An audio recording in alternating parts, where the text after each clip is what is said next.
Bonjour à tous, c'est Exec de la chaîne Airsoft Tactical Sport et on se retrouve aujourd'hui pour une nouvelle vidéo sur les fondamentaux de tir et on va aborder le tir en mouvement.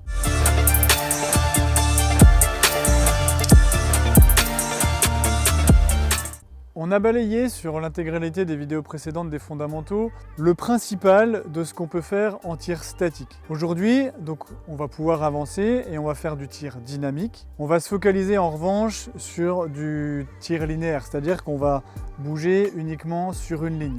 On verra dans le cadre d'une autre vidéo le fait de se déplacer dans toutes les dimensions et toutes les directions. Donc je me suis équipé de ma réplique et de mes lunettes pour vous illustrer un petit peu plus facilement mes propos. Ce qui est important, je vais le décortiquer en deux phases. Ça va être tout d'abord le cadencement du tir avec le coup par coup rapide et ensuite ce qu'on va vraiment faire physiquement avec son corps pour améliorer notre précision pendant ce tir. Alors le cadencement, c'est quelque chose de relativement important et qu'il faut bien comprendre et assimiler avant d'aller plus loin. Donc le cadencement, c'est quelque chose de très simple, c'est le fait de rythmer quelque chose.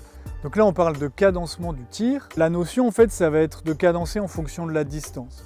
Plus on va être loin de la cible, plus on va cadencer de manière lente pour pouvoir quand même toucher ce qu'on veut toucher. Et plus on va être proche, plus on va cadencer de manière rapide.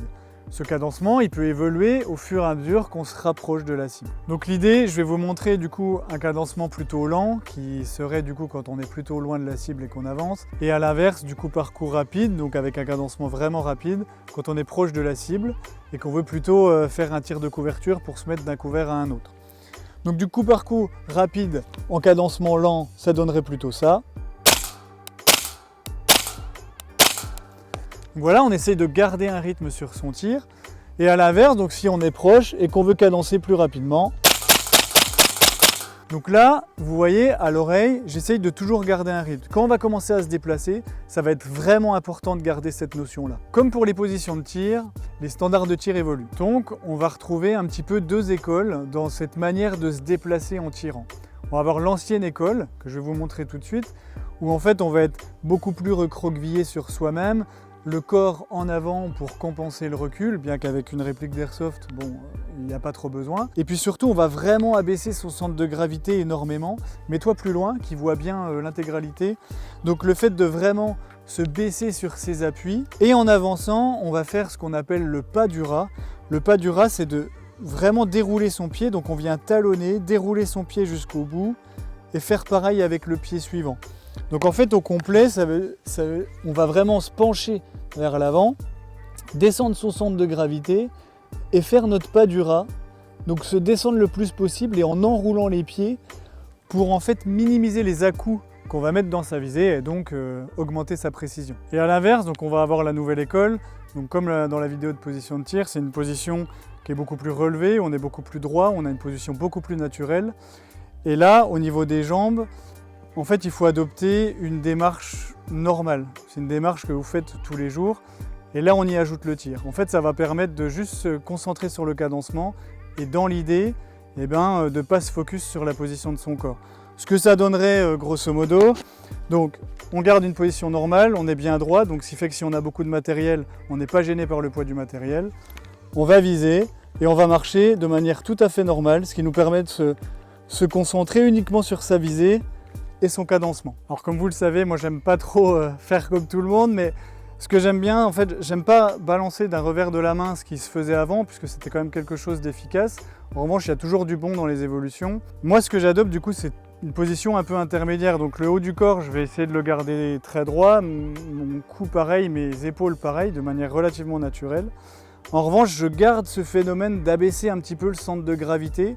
Alors déjà en 1 parce que je me suis beaucoup entraîné avec cette position, on va dire ancienne école, donc j'ai l'habitude de travailler les jambes vraiment fléchies.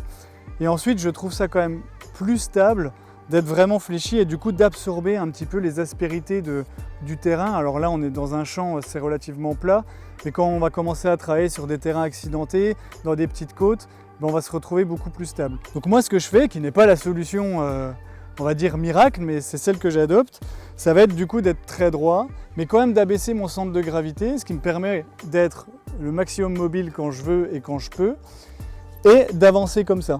Et je garde ce phénomène un petit peu d'enroulement des pieds pour pouvoir être le plus stable possible. Alors comme d'habitude en fin de vidéo, je vais essayer de vous donner quelques exercices pour que vous puissiez le travailler. Sur ce déplacement linéaire, bon, il n'y a pas 50 milliards d'exercices. Ce qu'il faut juste savoir, viens avec moi, donc si on le fait loin, il va falloir le faire en boucle. Donc vous rappelez, plus on est loin, vous adoptez la position que vous préférez et on va essayer de cadencer lentement. Donc vous faites des allers-retours où vous cadencez de manière plutôt lente. Et à l'inverse, donc maintenant je suis plutôt proche de la cible, donc vous finissez votre mouvement en continuant et en cadençant un petit peu plus vite. Et vous cadencez voilà, en fonction de la distance et vous recommencez. Donc comme je vous dis, ça il n'y a pas de miracle, il faut le faire en boucle. Pour agrémenter un petit peu cet exercice et faire qu'il soit logique finalement, eh bien il va y arriver des moments où vous n'aurez plus de billes, donc il va falloir que vous fassiez des changements de chargeur. Lorsque vous n'avez plus de billes et que vous devez faire un changement de chargeur, arrêtez-vous. D'accord ? Vous vous arrêtez, soit vous vous mettez un genou à terre, soit vous vous mettez à couvert et vous faites votre changement de chargeur.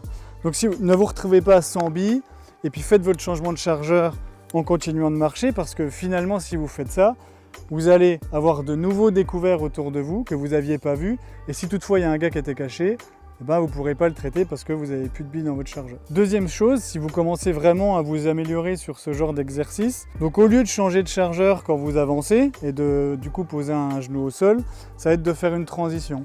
Donc vous traitez cadencé, plus de billes, vous changez, transition, et là on peut continuer d'avancer puisqu'on peut continuer de traiter. Et au PA, vous voyez, j'ai continué de cadencer. Donc essayez de vous entraîner comme ça, faire des transitions, faire des changements de chargeur. Et puis vous allez commencer à être bon là, si vous commencez à arriver à faire tout ça dans le bon ordre. Donc voilà, j'en ai fini pour cette vidéo sur les tirs en mouvement. Alors là, voilà, c'était très linéaire. Comme je vous ai dit tout à l'heure, on reviendra sur le fait de se déplacer sur plusieurs axes, de traiter aussi du multi-cible en mouvement. Voilà, ça va commencer à vraiment mettre un petit step au-dessus. Entraînez-vous déjà sur ce genre d'exercice. Et quand vous serez bien à l'aise là-dessus, je pense que vous aurez déjà franchi un bon gap. En tout cas, forcément, on n'a pas tout évoqué dans cette vidéo, mais si vous avez besoin de compléments, n'hésitez pas à nous poser des questions dans les commentaires ou sur nos réseaux. Ce serait toujours une joie de répondre. Merci d'être arrivé jusque-là. N'hésitez pas à liker, partager, etc. Ça nous aide vachement et c'est super cool. Et moi, je vous dis à bientôt, ici ou sur les terrains.